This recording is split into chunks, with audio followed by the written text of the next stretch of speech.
إن الحمد لله نحمده ونستعينه ونستغفره ونستهديه ونعوذ بالله من شرور أنفسنا ومن سيئات أعمالنا من يهده الله فلا مضل له ومن يضلل فلا هادي له وأشهد أن لا إله إلا الله وحده لا شريك له وأشهد أن محمدا عبده ورسوله ثم أما بعد السلام عليكم. I want Walaikum to salam wa rahmatullah. begin by expressing how excited I am, for this episode of Purification of the Heart. I have with me, one of the brothers that played a large part in guiding and directing and exemplifying for me, what it meant to be a Muslim, early on in my, development, and still guiding and still directing and still influencing and still embodying. Yeah, Imam Ibrahim. How MashaAllah. are you, Imam? Wa alaikum salam wa rahmatullah. I'm wonderful and really pleased to be giving such attributes for someone who has reached such scholarly and stellar heights. I mean, you're an example. No, hey, if you give it out, you got to be able to take it. No. Because I know it's real. I mean, I don't give out praises just because. But you walk it like you talk it, and I can really appreciate. And I remember you coming by the mosque, and Yes, sir. and I like. This is my 50th year. I made Shahada November 14th, 1971.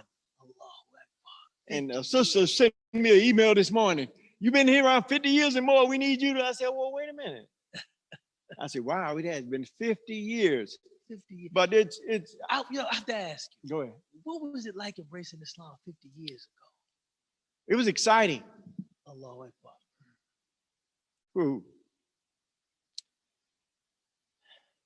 I separated from the people I came into the deen with. But it was wonderful. We had men to look up to.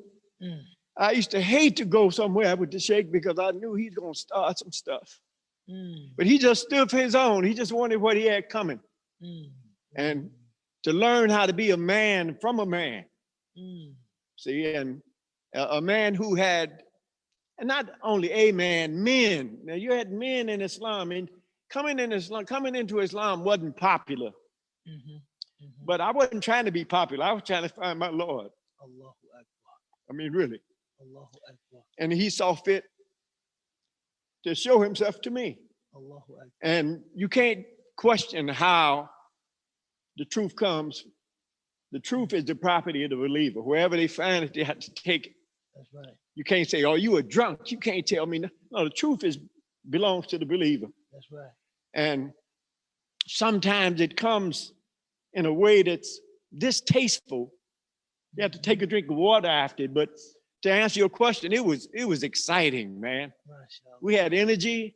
We had drive. We didn't care about jail. I mean, when you don't care about going to jail or care about being hungry, you do almost anything. Man, look, you're unstoppable. I mean, and we had brothership. Bashir, we had brotherhood. His older brother who passed, Dukan, he was my right-hand man. Now he my right-hand man. Allahu Akbar. I said when I came in, you always keep good company. Oh, man, bruh. I remember as a youth, my friend Mujahid Abdul Jabbar, now a brother's good when we say his name and both of us smile. Mujahid, we were in Roseland one day and we needed a place to pray. And I'm new to Islam. I said, which prayer is it? He said, it's Maghrib time. It's time for the sunset prayer. I said, where we gonna go? He said, we can go to Mosque Omar. Over here, you probably never been to this masjid before. And I said, no, I haven't. So, we came in first, it was like kind of a waiting area. And then we entered the masjid and it was the most fragrant smelling, cleanest space. The space was well kept. Everybody there was warm, friendly. Your family was actually living there at the masjid. We always live. That's the only place we live. Yeah, your family was living at the masjid. And I just, at that time, Jamali, Ismail, Tahir, they were young boys. Coming of age, in the masjid. Now, every time I say that, your son Jamali, he always reminds me, you're not that much older than me. You're really not that much older than me. I think I felt like they were younger because they were in your loving embrace. And I was already embracing Islam on my own at 15, 16 and trying to find my way. So they just felt younger, but we weren't that far apart in age, you know. And mashallah, you say it was exciting. It was. We had brothers. We had the MOI, WI, CO. I mean, things I say now sound boisterous, but we had the MOI every Monday night, 7 o'clock on the line in uniform or else. Allahu Akbar. Sisters, every Wednesday, 2 o'clock, COI, BOI, we had our own school. We were certified. And see, the Sheikh, he believed in having your documents. We had all the paperwork. We had everything that was required to participate on any level. Allahu Akbar. And get some education. Learn how to pray. I went to Imam training. They told, when the people came to Chicago to interview for the Imam training program, I acted up. Allahu Akbar. And they said, anybody from Chicago but him. Sheikh said, you go anyway. That program was in Saudi, right? It was in Naperville at first. Okay. We did 3 months in Naperville. Okay. So I showed up in Naperville. They said, your name's not on the list. I said, it should be. So they let me stay. They didn't believe I was the same person. And they picked me to go to Saudi. And then we went to Saudi. Imam Siraj was there. Imam Abdullah Yassin. It was a beautiful program. Khalil Rafia. Yes, sir. And yes, sir. Sheikh Luqman Ahmed was living in Sudan. He came through. But there was some wonderful opportunity. Dr. Ahmed Saka, the Muslim World League had just started.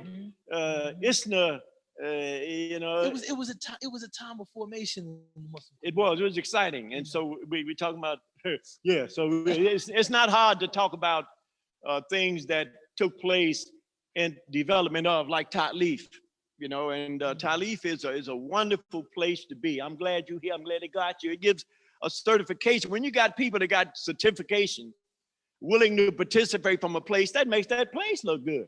So you all have to do good by each other. That's right. And like I said, I miss the Mosque of Umar. Man. And most of them dead.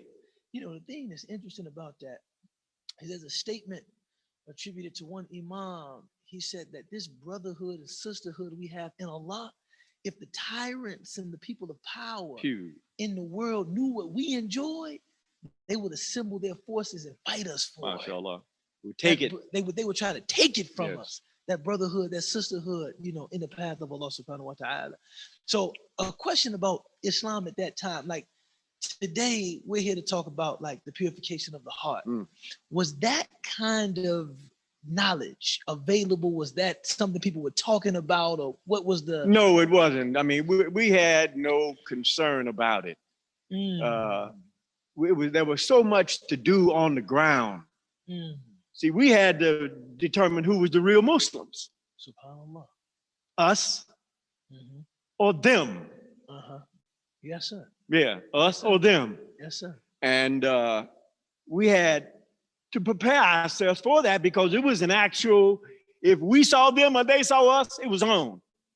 Because it was that type of friction. You know, you had Afrocentricity was just becoming a real thing. People was wearing dashikis, you know, and wearing naturals and feeling good about being. It was a time of self-exploration.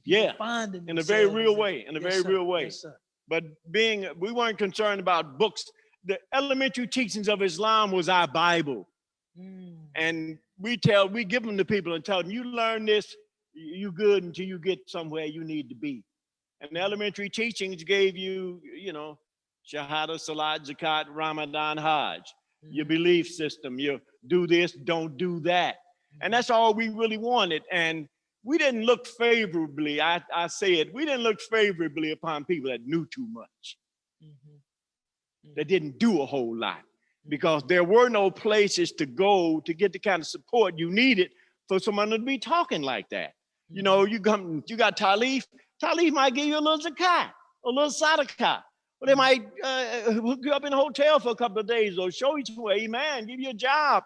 but there were no resources connected to belief at that time, and no real popular books available. You know, Malcolm X was still around. You know, so. You know, the thing is, I don't think that your instincts were necessarily wrong in terms of wanting to see knowledge in action. You know, I think that one of the issues that we have as a community is that we've fell in love with knowledge for the sake of knowledge. We've turned knowledge into trivia instead of knowledge for the sake of becoming something better. Knowledge for the sake of transformation. Knowledge for the sake of change. Now it's knowledge to sit around spouting off book titles and scholars' names and interesting quotations. Yeah, but knowledge has a function. It does something. It does something. Function. Yeah. So, you know, with this session, this class, we wanted to get back to that basis, back to that root knowledge that will actually take a person from one state to another. And this is why we chose not to focus on, even though, as you were mentioning, those outward manifestations of Islam are very important. Knowing how to pray, knowing how to fast, knowing how to pay your zakat. But you're making a good point. And last week was miserliness. This week is wantonness. And just to think about that, and that's an overindulgence. You know, when you're prepared to overindulge your senses, you know, where you to see as much as you could see, hear as much as you can hear, taste as much as you can do. Do as much as you can do to overindulge. And that's part of what we did early on. We denied ourselves. You know, self-sacrifice, to be willing to sacrifice, to give up, to give up your woman. You're not married to her, but we've been together. You're not married to her. You know, man, one of my teachers, he said that when he first came into Islam, the brothers were teaching him how to make wudu. And he didn't know that you just lightly sniff the water up your nose and just blow it out. He would sniff the water up his nose until it gave him a headache, right? And he said he would look at the brothers and say, I got to sniff the water up my nose? Up my nose? And they would say, yeah, up your nose, right? He said, but that primed him that in order to practice this deen, I have to be prepared to be uncomfortable sometimes. Yeah. You know, that's a part of it. You know, so that kind of, you know, wantonness, and I was thinking about the term wanton. It's not a term that we use often. It's not a term you hear often. In fact, most of the time you hear the term, it's about murder or killing, you know, wanton killing, wanton murder. It's somebody overdid something. Someone overdid something. It usually means, you know, wanton in that context is like a synonym for indiscriminate. You just went in just killing people, right? A person that has wanton or craven desire, man, you want so much, you don't even know what you want. Just give me, whatever I can get. Going for the gusto. Conspicuous consumption. Just going for this society competes for who could be more indulgent than the next. That's right. And then when I reach my level of real indulgence, I want to parade it in front of you. That's right. And they don't want to share it with you. What Allah say? You know, competition with each other and piling up the stuff of this world distracts you until you reach the grave. MashaAllah. Right? And this is, you know, these are the verses that for me, I know the Quran is from Allah, because it's not just piling it up, but we're competing with each other. He got a new one, I need a new one. People used to call it keeping up with the Joneses. Yeah. You know, she got one, I want one. Her ring is this many carats, mine got to be more. How many square feet is their home? Mine's got to be bigger. This is wantonness. This whole society is a credit-based. I got a new application today. They must have spent big money to put these together. I mean, major. Oh yeah, absolutely. And they sent this to millions of people. Credit. To get them in debt. And think about and they got the nerve, the card that I have, I show it to you. They got the nerve to call it the freedom card. Oh, they get the names. They got the names. The Chase freedom card. And it's literally a ticket to enslavement. The freedom card. But to participate fully, to fully participate in this society, you need one of those. or they made it now you can have a debit card. But you used to have a credit card. But now you have to have some piece of plastic to connect you to this system so they can say you all right. Yeah, you pay your bills and you can be afforded. You're willing to owe somebody. Yeah, you can be afforded credit. And we have to think about this. So the Prophet sallallahu alaihi wasallam, he said that the child of Adam, his nature is such that if you gave him one valley of gold, he would only want to. You got two? You got another one? You got another one? You got another one of these? Now, some people say that we've become more consumptive as time has gone on. You've been around much longer than I have. Have you noticed that people have grown less content? Yeah. Well, things have become more available. You can have stuff now you just couldn't think about having. And, you know, but people still are not content. You know, I say, you got one, would you happen to have another one? Would you happen to have another? Let loose some, yeah, so. No, but it depends. See, when you are hungry for what seems to be right in front of you, we believe that the ticket to the answer to everything was right in front of us. And all we had to do was strive to get it. And we believed that you had to strive. That's right. I mean, you got to get up early and stay up late. It don't make no difference what time they call you. Ain't no, I'm tired. Only thing you can buy, I ain't got no gas. Okay, we got gas money. But yeah, you got to be ready to participate without having any input in what we're doing. See, and that worked real good, you know, for a while. And then after a while, you know, you get to having children. And children and wives, you know, get favoritism. And when you're not willing for your children, your wives to toe the line, it's not long. The life of this thing is not going to last because equity and fairness is necessary. Islam is a fair way of life. That's right. You know, Islam is a fair way of life. And if you practice in this deen, then you're a fair person.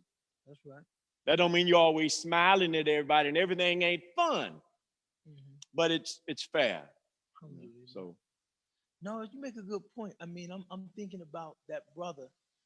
He came to the Prophet sallallahu alaihi wasallam, and he said, you know, tell me something that if I did it, Allah would love me, and tell me something if I did it, people would love me. Now, the first thing about this hadith that always spoke to me is the Prophet never scolded this man for wanting to be loved. Man, we all want to be loved. We all want to be appreciated. That's right. We all want to be esteemed, valued, validated. He didn't, you know, even when the brother mentioned, you know, he actually mentioned being loved by Allah, and then he mentioned being loved by the people. And he didn't say, well, if Allah loves you, who cares about the people? No, I want people to like me. I want to be I want to be a well-respected. Oh, bismillah. I want to be a respected. Alhamdulillah. Man, is that necessary? Yeah, probably, because yeah. Thank you. You know, and then the Prophet, peace be upon him, he said to that man, Izhad fi dunya yuhibbuka Allah. Be a zahid in this dunya. Don't be a wanton person in this dunya. Don't be somebody living this life as though this is the only thing. And Allah will love you. I mean, how momentous a promise is that? All you have to do is live like a person that believes there's something after this. That this is not the end all be all. Don't strive in this thing like there's nothing coming after it. Don't be one of those people who believes that the person who dies with the most toys wins. Or, you know, no. Live like you know there's something after this. And Allah will love you. And then he said, Izhad ma inda nasi yuhibbuk. Don't be so concerned about what other folks got, and they will love you. Man, that's profound advice. Don't be so concerned about who got the new car, who got the big house, who has nicer jewelry, what is she making at her job, what do they do on that side of town. Just, the prophet, peace be upon him, he said, when you're thinking about what God has given you in this dunya, always look to people who have been given less than you.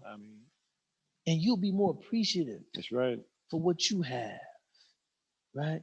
But when it comes to, issues of the next life, your character, your worship, your connection to the Quran, your connection to the masjid, your treatment of people, always look to people that have been given more than you so that you can be inspired by them. I used to be complaining about not having no shoes. So I met a man didn't have no feet. I mean, that's the way we have to see it, Yes, sir. Hey, shoes, feet, feet, legs, legs. Yeah. And it's it's interesting because like my grandmother used to say that to me all the time. I complained about not having shoes until I saw a man that didn't have any feet, and she would always say, never complain about the responsibilities that you need to fulfill. Just thank God that you can fulfill them. The furnace go out, you got to replace it. If you have money to replace it, just say alhamdulillah. MashaAllah. My wife, she was reminding me about that a couple of days ago because my furnace was acting crazy. And she said, we need to replace this furnace. And I gave her the line I always give. Oh, baby, financially, I'm dead on all levels. I'm dead on all levels. She said, Ubaydullah, stop saying that. Because you're not dead on all levels. Stop saying that. That don't work no more. Huh? No, that don't work. Start saying alhamdulillah. MashaAllah. I have what I need to take care of my family. And so, now this is where I think a lot of young people would benefit from some advice from somebody wise or older. First, let me say this. I asked the man to give me some advice. He said, add to your own vices, I will counsel you. So, okay. I haven't asked for advice in decades. Some counsel. Yeah. Allahu Akbar. But add to your own vices, yeah. Yeah, you say, I won't add to your vices. You add to your own vices, but I'll give you some counsel. But to the point. Some people feel like, how do we balance being appreciative for what we have, but still talking about issues of like economic injustice, inequality, some of these things that's going on in the society? Those you do on behalf of others. Those you do on behalf of others. Allahu Akbar. Yeah. That's beautiful. I mean, that's the only reason. That's the only reason you have to do them on behalf of others. Man, you just blew because we straight. Okay, so for you, there's no contradiction because when it comes to what I have, I'm thankful to God. But when we're gonna go out, stand on the line and talk about economic injustice and fairness and that's for everybody else. Wealth inequality and wage, differences and gaps, and this is for everybody else. But for me, I'm appreciative. I'm thankful. Yes. I'm tayyib. I'm God. I have what I need. And I've known you for many years, and you've always radiated that spirit. I'm tayyib. I'm good. I can't say that I've ever seen you complain about anything. No, Allah is great to me. I mean, really, I'm tempted to cry any minute because of my gratitude. Really. We were just asking my daughter Aisha. MashaAllah. She's probably watching, but all her life she's been blessed. But her blessing seemed to be a little extra. So I was asking my Shia and my wife, did they think that maybe because she was named by Bona Sheikh in Medina, did that have anything to do with it? Because when we were at the other community, they knew she was expected. Well, knew baby was expected. And we called them, let them know that she was born. And you could hear Bona Sheikh's wives, oh, Maymuna, saying all kind of names. And in the background, La, Aisha, Khalas. I said, wow. Yeah. He's a man. And that was all it was to it. Her name's Aisha. So, no, it's so I just, see, to me, I know that anybody that's looking for Allah, he's not hard to find. No, he want to be found. you ain't looking. There's never been anything more manifest. Hey, and that's what you see. That's you begin. You close your eyes, you can't help but see him. Once you see Allah, you see him everywhere. Allahu Akbar. Because he's all that there is. Allahu Akbar. So, I mean, hey. There's a, opening this verse that we're supposed to cover. He says, as for the disease of wantonness, its definition is excessive playing around, too much mirth. You're playing too much, always joking, which, according to the people of knowledge, is having excessive exuberance. You're too excited about all this. Now, you and me both, we like some of the things that we like. Oh yeah. I happen to know. Look, you're not slacking today, but you're never slacking. Yeah. Always been well dressed. I remember when you first got that DHS. And like to ride clean.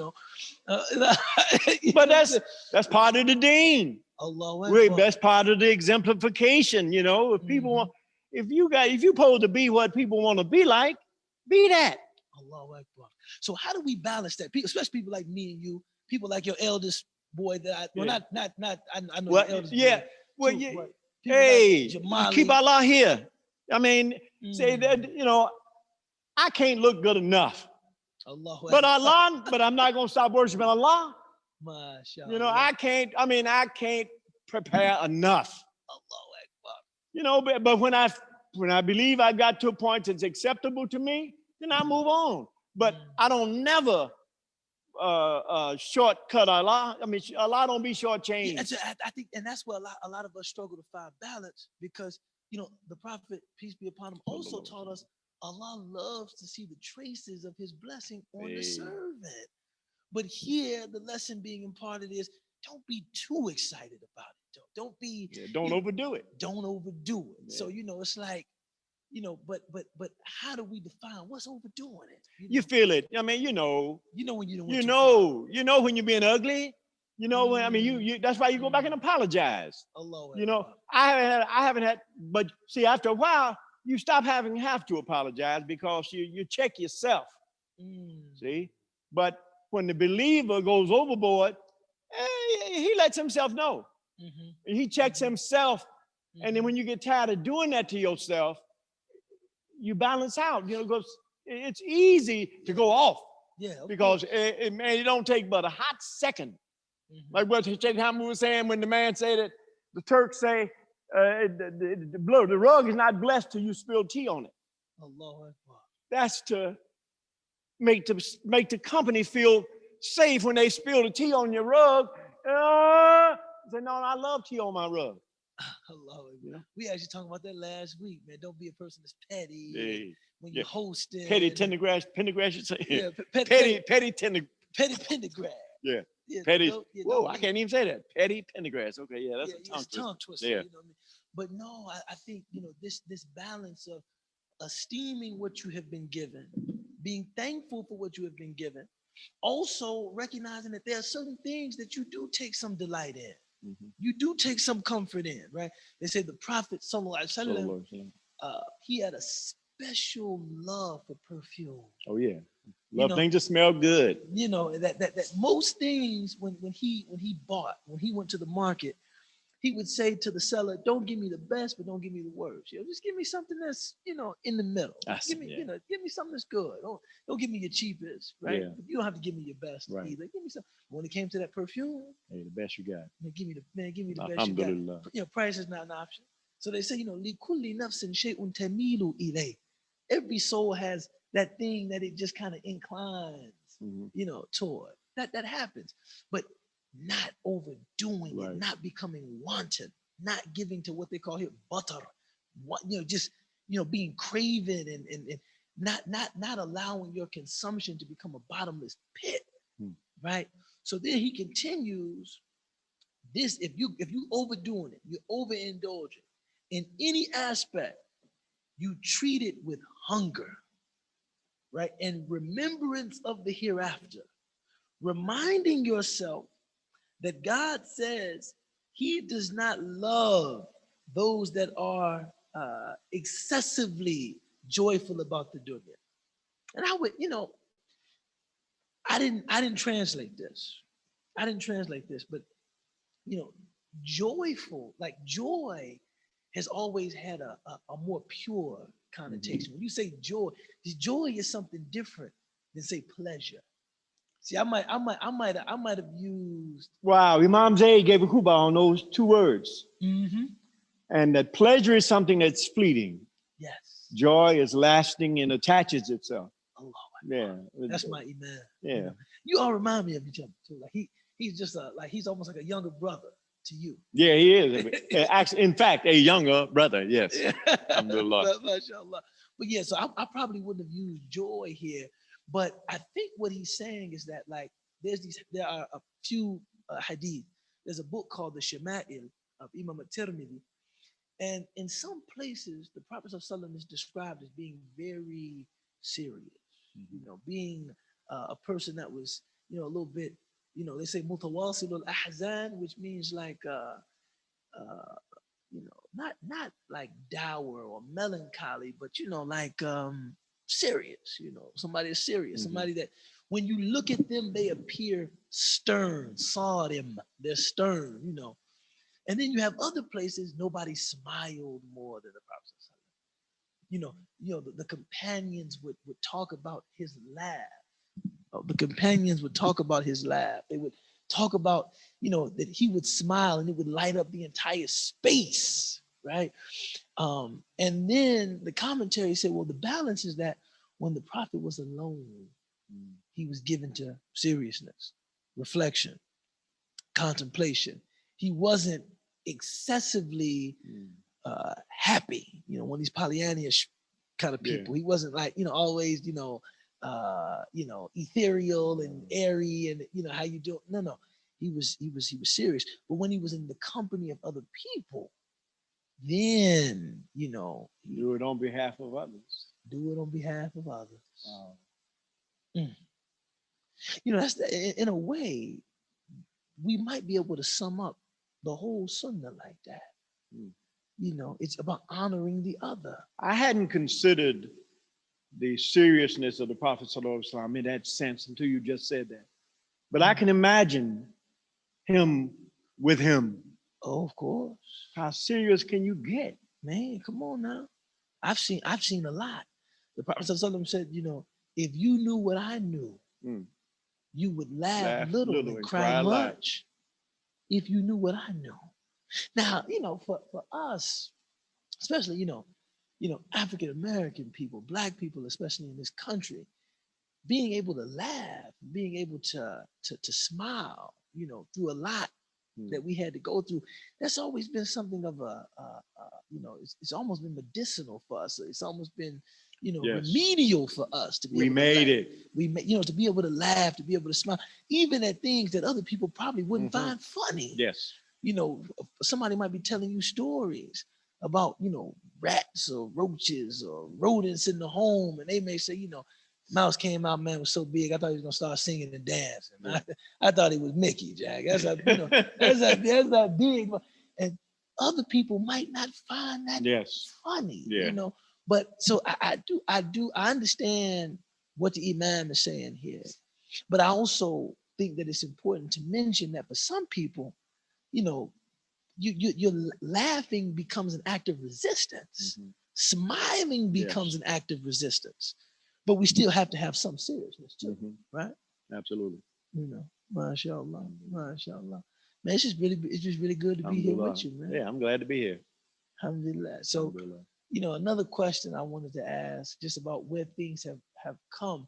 A lot of people say that, when you see young men now, they don't have the maturity or the seriousness that young men used to have. Like,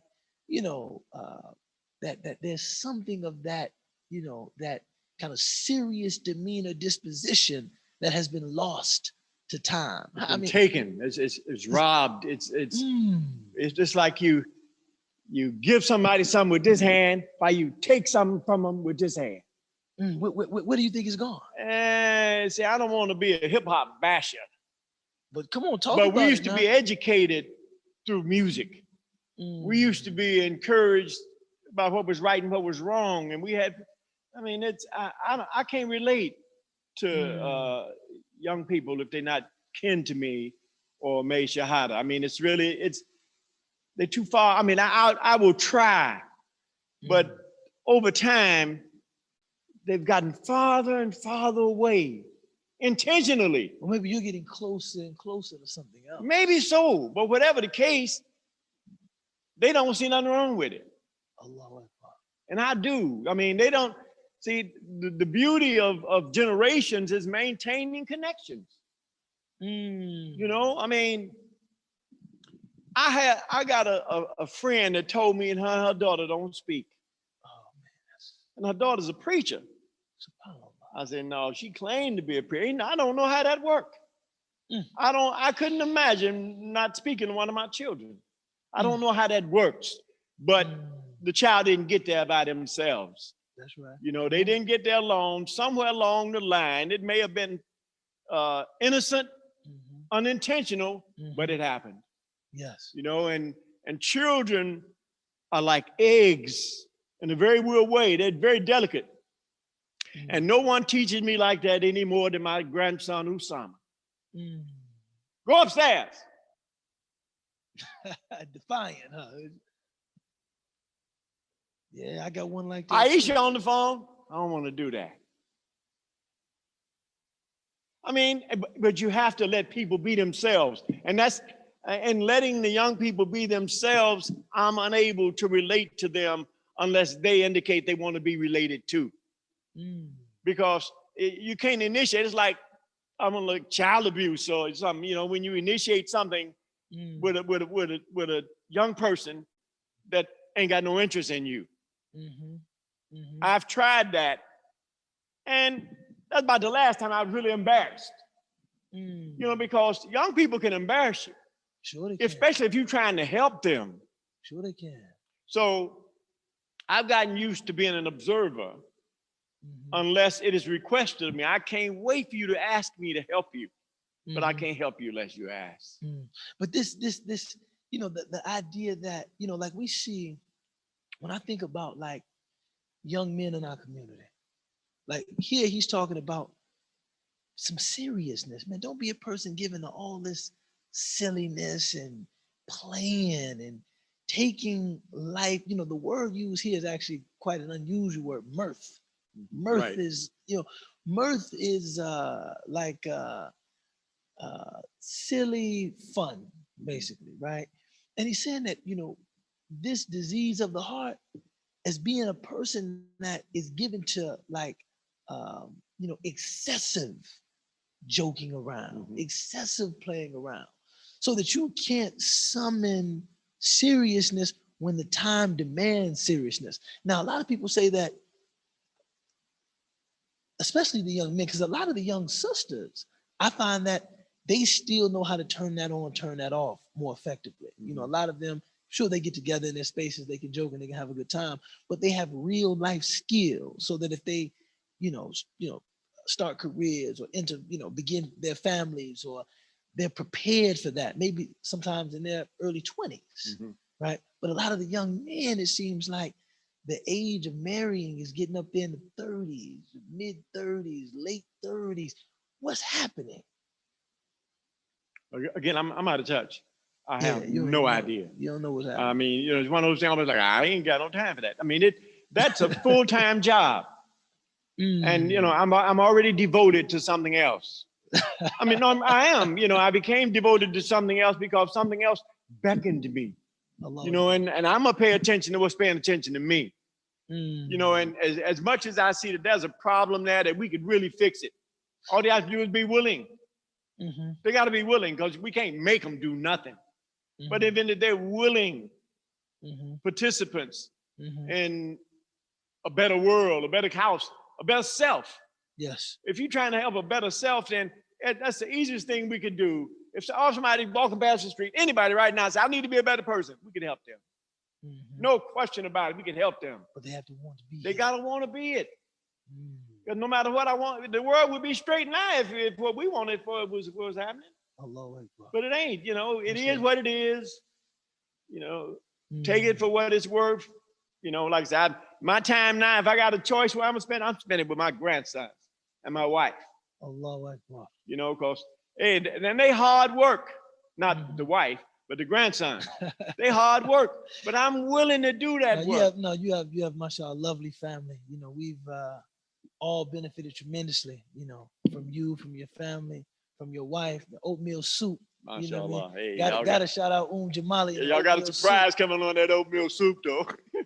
Hey, she said, days is behind her. She ain't willing to do it no more. Oh. All right, baby, I didn't put it out there for you. Oh, it's hard work. It's not easy. It's hard work. But when you're doing it for the community and love, you'll do it. And it ain't that she don't love the community no more, but it ain't gonna be no pot a week. Yeah. I mean, those days is over. Yeah. But I mean, but we were establishing ourselves, and I mean, she wanted everybody to know that I love you like that, and not that I don't love you like that no more. It's that we got 3 grandsons here. We didn't have no grandsons when she started busting that soup out. But school is out. She's a full-time school teacher, caregiver, artist, and she works hard at it. I mean, hey. I have a few pieces of your wife's work displayed in my home. Alhamdulillah. Yeah, absolutely. Did you get a pillow? I didn't get pillows? I got a small frame. I mean, the children, did they get pillows? No, I don't think we got pillows. Wow.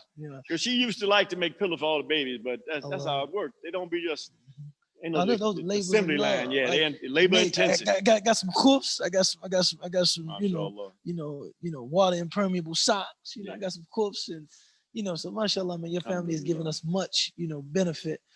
One thing that I wanted to address from the book is I think this idea of indulgence. A lot of young folks, people like my age, I don't consider myself young by any stretch. I don't want a man, his wife looking at me, young folk, who you ain't. But I know what you're talking about. You're young to me.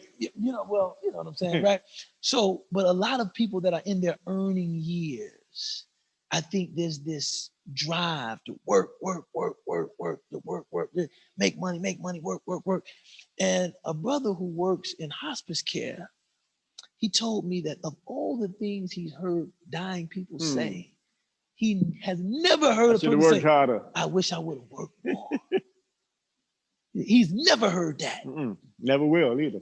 And he said, you probably never will. So so about at your age now, having and I say successfully in conscience, I'm choosing my words, successfully raised children. I know Hamas, I know Jamali, I know Ismail, I know Tahir, I know Aisha, right? I mean, what advice would you have for us, people trying to raise families that maybe we think we need to work? Is there, I mean, do you understand where we're coming from? Can you offer some, some counsel?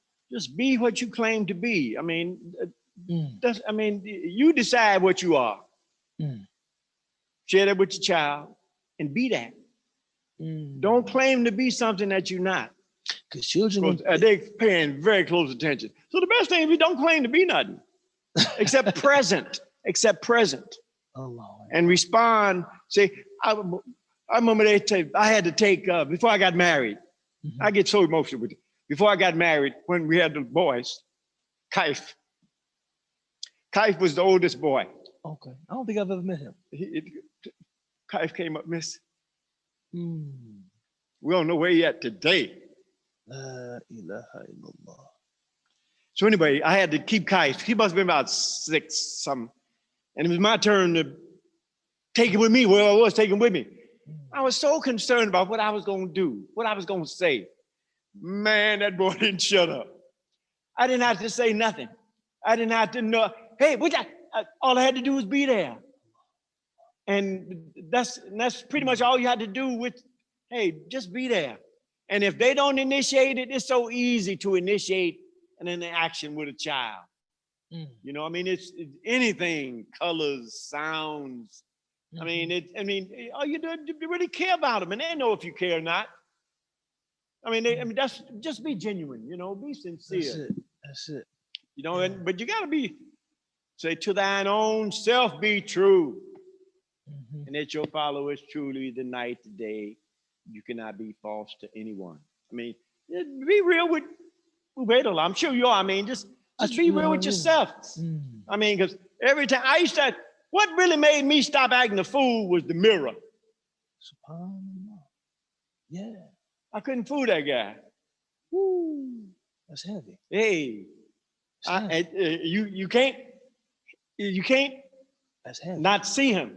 That's heavy. Yeah, I mean, he made me straighten up. You know, man, somebody once told me, this is interesting, a person that works in customer service, they said that if we put mirrors behind the customer service people, people tend to speak more politely. I believe that. Because if you can see yourself, you say, man, look how foolish I look, man. Look, I mean, just look how silly and just unruly and uncouth and just ill-mannered I look, yelling at this person. They said, we put mirrors. And I said, man, that's proof actually that when we can see ourselves, we can change ourselves. And unless you do, no matter how good I look to you or bad I look to you, you can't change me. I have to see myself, you know, I mean, I've seen people with boogers hanging out of their nose, thought they was clean as they could be. Man. I wouldn't even tell them if you give me $500. It was because it was funny. I mean, but because they were trying to be something other than what they were, you know, and I'm not, you know, if I care about you, I'll come move it myself. Won't even tell you what it was. Oh, don't worry about it. That was just something. Yeah, so, but, you know, just be the best you can be, you know, and that's, and now I find myself now, people calling me to remember you said you was going to do, but that was then. No, but to be honest with myself, it's good for people to call you and want you to hear what you have to say or to wonder how it was or what do you think about this, that, or the other. Because, you know, one thing about it is I have been paying attention. That's right. And it's really wonderful to know that I ain't got to get up and do it every day. I mean, like I did it. I would do it again. If you gave me the energy again right now, I'd love to do it. But I can't, with the energy I have right now, I can't do what I used to do. But I can think about it. I can share it with you, but I can't fool myself to thinking that I can get up and go like I used to get up and go. My mind can, but my body can't. Yeah, I mean, the Prophet said, you know, take advantage of 4 before 4. I mean, I thought it was 5 before 5. Is it 5 before 5? Yeah, 5 before 5. Okay, yeah. Please, tell what are the 5? No, please, what are the 5? I thought it was 4 before 4. Health before sickness, life before death, wealth before poverty, strength before weakness. I didn't know the strength before weakness. See, I knew free time before preoccupation. Okay, all right, yeah, 5 before 5. That's 4. That was 5. You said strength before weakness. I ain't never heard of strength before weakness. Okay, but that's 5. But, yeah, you know, but it's the truth. But it's the strength before weakness. But that's kind of like sickness before. Yeah, it is kind of, but not quite. Health before sickness. Not quite. Well, yeah, okay, all right. But I had to. It's 5 collapsed into 4. Yep, but I'm not. I clearly remember seeing the 5. I just read it the other day, but I don't recollect them all. But I'll text it to you, inshallah. Inshallah. But whatever it is, it's alhamdulillah. Good for us. Alhamdulillah. You know, so just concluding before we move to the Q&A, probably moving to that time. Before we move to the Q&A, you know, the lesson this week is about wantonness, man. It's about overindulgence. A person that is too exuberant, a person that is excessive in their pursuit of something other than Allah, right? Measure has no meaning. Right, measure has no meaning. More and more, right? And you know, we want to be cautious. You know, it's not saying that we're not people who Allah Ta'ala has given license to take what we need, and of course we take delight in some things, but we want to you know, apply ourselves to the pursuit of this world with some measure. You want to be careful, and we want to know that one can go too far. Going too far is a thing, right? I mean, you know, the Prophet ﷺ, he said, "Iyyakum wal ghulu fi din," that even in deen there's extremism. You can go too far. You can miss the mark as far as balance and prophetic practice is concerned. in worship, in devotion. So even more so, in consumption and indulgence and taking from the material world. So we just pray that Allah, allows us to be people who, avoid, this disease of the heart, or are cleansed of this disease of the heart. And he mentioned that, you treat this with fasting. And that's, before we, just, you've been fasting much longer than I have. You have more experience with it. If you were to share one nugget about fasting, please, what would you offer us? It's beneficial. I mean, it's beneficial. It forces you to reflect. Mm-hmm. We don't realize most times how casually we drink and eat and indulge ourselves. Mm-hmm. But when you're fasting, you have sworn off of those things that are lawful any other time. It makes you come around. Fasting makes you face the reality of self. Allah. I mean, it makes you look at yourself. I mean, not in the mirror, but in terms of the reality of self.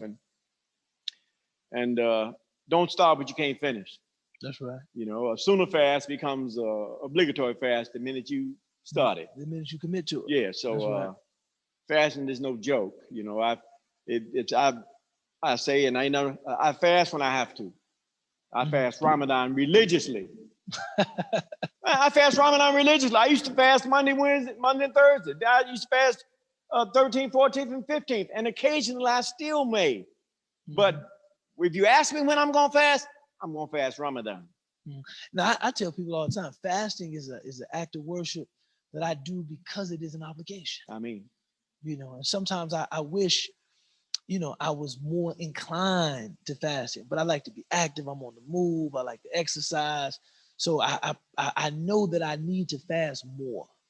I know that I need to fast more, but I probably need to fast more because it's the act of worship that I'm least inclined to. Right? It's not. Fasting is a challenge for me. I understand. It challenges my routine. I like to go to the gym and exercise, and you fasting, you on pause. My wife fasted at the drop of a hat, boy. I'm fasting that. Oh, okay. I respect it, and I'll make your iftar. I'm gonna get you ready. MashaAllah. I'm gonna get you ready. Good man. Good man. But she's a good woman. She don't come on. You gonna fast with me? She know me. I mean, and she don't do that to herself or to me. I mean, and I do all I can do. I mean, I've been truly blessed as far as the wife's concerned, and certainly. Otherwise, so alhamdulillah. Alhamdulillah. Bismillahirrahmanirrahim. Bismillahirrahmanirrahim. Pray 5 times a day, on time. That's out, and stay in wudu. I mean, I couldn't say much more. And just if you pray on time and keep wudu, you'll be all right. It's good. Good, concise counsel. Good, concise counsel.